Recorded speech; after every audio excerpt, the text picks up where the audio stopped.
سلام بچه ها، من پول پاتش هستم. امروز با بابام اومدم یه چالش داریم. مامانم سوال میپرسه هر کی زود جواب داد یه بازیکنک میتره کنه.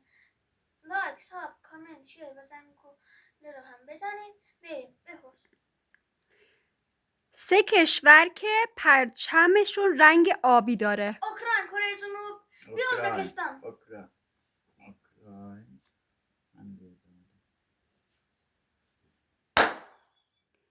3 کشور که پرچمشون رنگ سیاه داره. آلمان، عراق، یمن.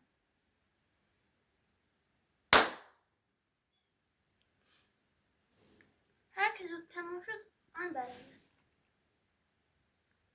تیمی که رونالدو در آن بازی کرده. النصر، رئال مادرید، النصر، رئال مادرید، منچستر یونایتد.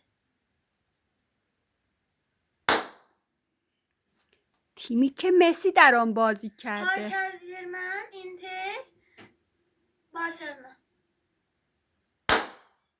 خب بچه ها، این بازی رو هم من بردم، بابام باخت. و لایک ساب کامنت شیر بزنید رو بزنید تا یه ویدیو بعدی. خدا حافظ.